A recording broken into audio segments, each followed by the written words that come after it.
Assalamualaikum warahmatullahi wabarakatuh. Selamat pagi dan salam sejahtera untuk kita semua. Yang kami hormati, Ibu Yustini Adila SKM FPH selaku dosen pengampu mata kuliah Manajemen Bencana beserta teman-teman yang berbahagia.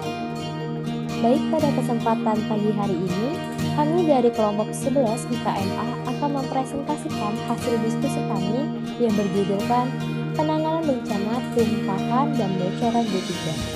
Namun sebelum kami melanjutkan presentasi, izinkan kami memperkenalkan diri. Next.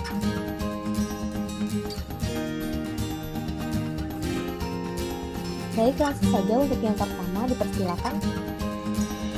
Saya Nadila Ulfa dengan NIM 1001 118202 5000. Dan selanjutnya itu saya sendiri, Yudhra Ahmadita dengan NIM 100111208202505. Next. Selanjutnya itu saya sendiri, Muhammad Fidu Fadilah dengan NIM 100113820251132. Selanjutnya saya sendiri, Muhammad Rizky Randia dengan NIM 1001382025130.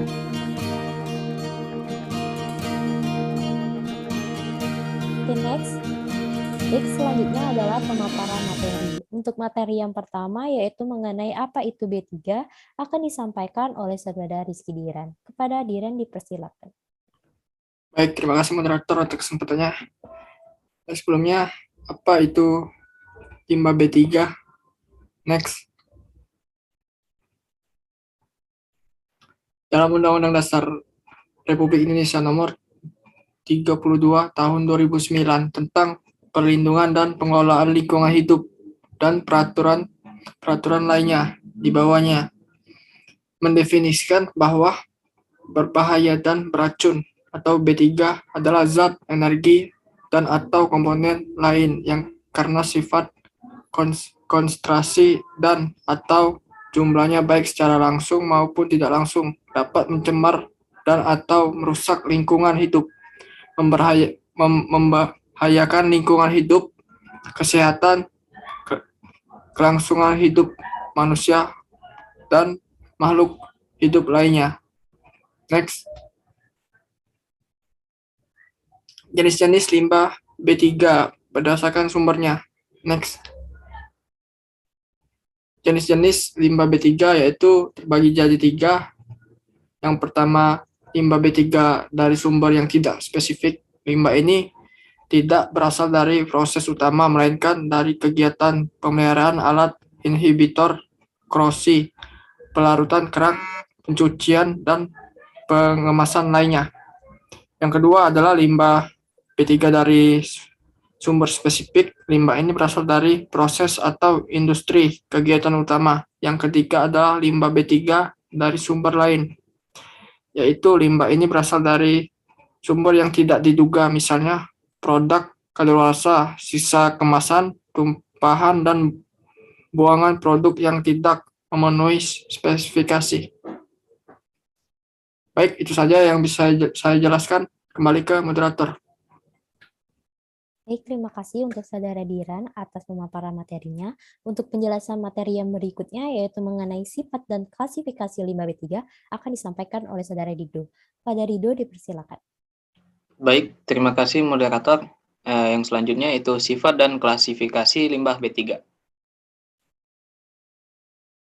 Suatu limbah tergolong sebagai bahan berbahaya dan beracun jika ia memiliki sifat-sifat sebagai berikut.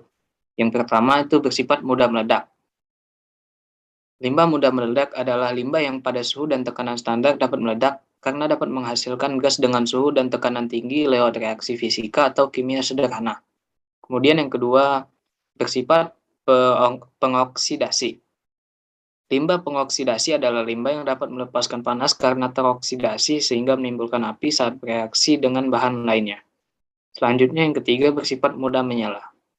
Limbah yang memiliki sifat mudah sekali menyala adalah limbah yang dapat terbakar karena kontak dengan udara, nyala api, air, atau bahan lainnya meski dalam suhu dan tekanan standar. Selanjutnya bersifat beracun.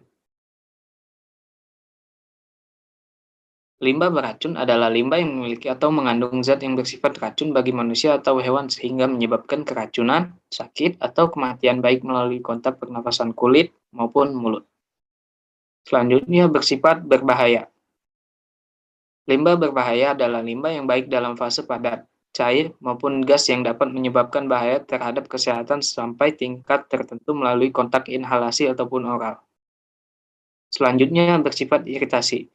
Limbah yang dapat menyebabkan iritasi adalah limbah yang menimbulkan sensitasi pada kulit, peradangan, maupun menyebabkan iritasi pernapasan, pusing, dan mengantuk bila terhirup.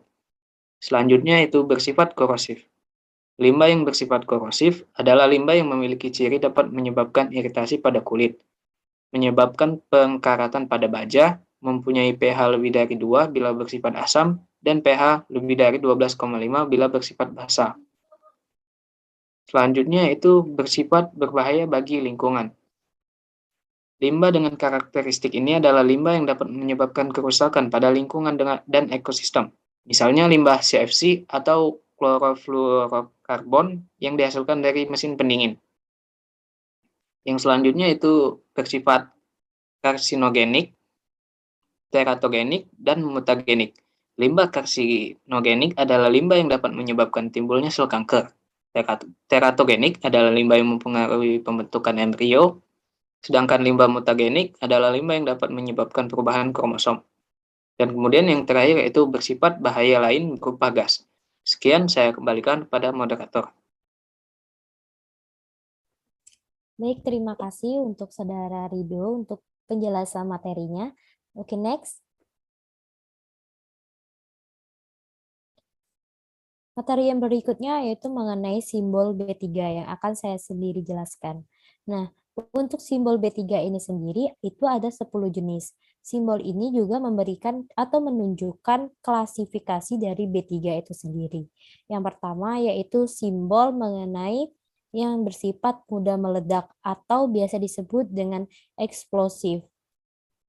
Nah, simbol ini berupa gambar bom meledak atau eksplosif bom berwarna hitam.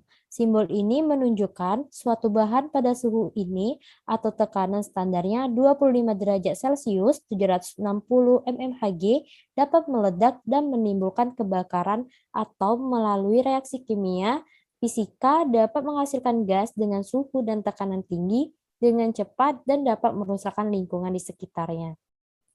Yang kedua yaitu simbol yang biasa disebut dengan oxidizing, yaitu memberikan gambaran B3 yang bersifat pengoksidasian.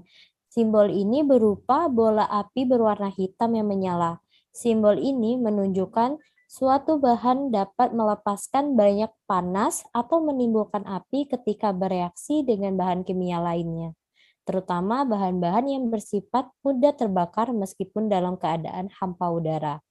Yang ketiga yaitu simbol flammable yang menunjukkan klasifikasi yang bersifat mudah menyala. Simbol ini merupakan gambar menyala api yang berwarna putih dan hitam. Yang selanjutnya, next. Yang keempat itu ada simbol yang merupakan gambar tengkorak dan tulang menyilang. Simbol ini disebut dengan simbol toksid dan menunjukkan klasifikasi B3 yang bersifat beracun. Yang kelima itu ada simbol harmful yang menunjukkan klasifikasi B3 yang bersifat berbahaya dan merupakan gambar silang berwarna hitam. Simbol ini menunjukkan bahwa suatu bahan itu baik berupa padatan, cairan ataupun gas yang jika terjadi kontak atau melalui inhalasi ataupun oral dapat menyebabkan bahaya terhadap kesehatan sampai dengan tingkat tertentu. Oke, selanjutnya yaitu ada simbol yang merupakan gambar tanda seru berwarna hitam. Simbol ini menunjukkan klasifikasi B3 yang bersifat iritasi atau biasa kita sebut dengan iritan. Oke, next. Yang ketujuh itu ada simbol korosif. Simbol ini berupa dari atau terdiri dari dua gambar yang tertetesi cairan korosif. Simbol ini menunjukkan adanya klasifikasi B3 yang bersifat korosif. Yang kedelapan itu ada simbol yang menunjukkan klasifikasi B3 itu bersifat berbahaya bagi lingkungan atau dangerous for environment. Nah, simbol ini bisa berupa gambar pohon dan media lingkungan berwarna hitam serta ikan yang berwarna putih. Simbol ini menunjukkan bahwa suatu bahan itu dapat menimbulkan bahaya terhadap lingkungan. Yang kesembilan itu ada simbol berupa gambar kepala dan dada manusia yang berwarna hitam, dengan gambar menyerupai bintang segi 6 berwarna putih pada dada. Simbol ini menunjukkan adanya paparan jangka pendek, jangka panjang, atau berulang dengan bahan ini dan dapat menyebabkan berbagai efek kesehatan. Simbol ini menunjukkan adanya klasifikasi B3 yang bersifat karsinogenik, teratogenik, dan mutagenik. Dan yang terakhir itu ada simbol yang menunjukkan klasifikasi B3 yang bersifat bahaya lain berupa gas. Nah, simbol ini berupa gambar tabung gas silinder berwarna hitam. Simbol ini menunjukkan adanya bahaya gas bertekanan, yaitu bahan ini bertekanan tinggi dan dapat meledak bila tabung dipanaskan atau terkena panas atau pecah dan isinya dapat menyebabkan kebakaran. Oke, mungkin itu saja penjelasan mengenai simbol B3. Next. Selanjutnya yaitu pemaparan materi mengenai penanganan B3 yang akan disampaikan langsung oleh Saudari Nadila Ulfa. Kepada Nadila Ulfa dipersilakan. Baik, terima kasih moderator. Selanjutnya adalah penanganan B3. Di dalam penanganan tumpahan B3 terdapat prinsip khusus yang biasa disingkat dengan ABSD. Yang dimana pertama itu A, amankan. Amankan tumpahan bahan kimia. Amankanlah diri Anda dan lokasi kejadian. Untuk melakukan kegiatan pengamanan, kita wajib tahu tentang segala informasi mengenai bahan kimia tersebut. Misalkan, bahan kimia yang tumpah adalah bahan kimia yang mudah terbakar. Berarti, di lokasi kejadian tidak boleh ada sumber panas dan listrik. Selanjutnya ada B, atau bendung. Bendung tumpahan agar tidak melebar. Kegiatan ini dilakukan untuk menghentikan aliran dari tumpahan B3 dan mencegahnya semakin meluas hingga memasuki saluran air. Apabila kebocoran terjadi pada pipa, hal yang dapat kita lakukan adalah menutup atau mematikan pompa terlebih dahulu sebelum membendung bahan kimia yang menggenang di lantai. Kemudian ada serap, di mana serap tumpahan B3 setelah dibendung. Kegiatan penyerapan ini dilakukan setelah pembendungan selesai dilakukan. Jika kita meletakkan absorben di tengah-tengah genangan bahan kimia tanpa melakukan pembendungan terlebih dahulu, maka genangan tersebut akan cenderung semakin melebar. Maka dari itu, bendunglah terlebih dahulu sisi-sisi luar genangan sebelum melakukan penyerapan. Dan yang terakhir itu bersihkan. Bersihkan tumpahan B3 dan segera dekontaminasi lokasi, yaitu dengan membersihkan absorben yang terkontaminasi bahan kimia. Hal ini wajib dilakukan dan segera bersihkan TKP serta buang limbah tumpahan ke TPS B3. Untuk mencegah bahan kimia tersebar kemana-mana, segera lakukan proses pembersihan terhadap seluruh peralatan yang terlibat dalam kejadian tersebut, misalkan APBD, sapu, atau bahkan forklift. Next. Selanjutnya ada penanganan B3 berdasarkan jenis bahan. Yang pertama itu ada jenis bahan beracun dan korosif. Cara penanganannya yang pertama pencampuran, pengadukan, pemanasan, dan pemindahan dilakukan dalam ruangan khusus atau almari asam. Yang kedua, menggunakan alat pelindung seperti masker, sarung tangan, dan respirator yang sesuai dengan bahan yang ditangani, pelindung badan atau jas lab. Alat ini harus terbuat dari bahan yang tahan terhadap korosif dan mempunyai daya lindung terhadap bahan yang ditangani. Ketiga, tidak diperkenankan merokok, minum, dan makan di dalam ruang kerja. Yang terakhir, ruang kerja mempunyai sirkulasi dan ventilasi udara yang baik. Selanjutnya, jenis bahan yang mudah terbakar. Cara penanganannya yang pertama, menjauhkan sumber panas yaitu api terbuka atau bara, loncatan api listrik, logam panas, dan tidak diperkenankan merokok. Dan yang kedua, ruang kerja mempunyai sirkulasi dan ventilasi udara yang baik serta tersedia alat pemadam kebakaran. Dan yang terakhir itu bahan reaktif. Cara penanganannya yang pertama, hindarkan dari sumber panas dan matahari. Yang kedua, hindarkan pengadukan yang menimbulkan panas. Yang ketiga, hindarkan dari benturan dan gesekan yang kuat. Dan yang terakhir, untuk zat reaktif terhadap air harus disimpan di tempat yang kering dan hindarkan dari uap air serta air. Jika terjadi kebakaran, gunakan alat pemadam dan bukan air.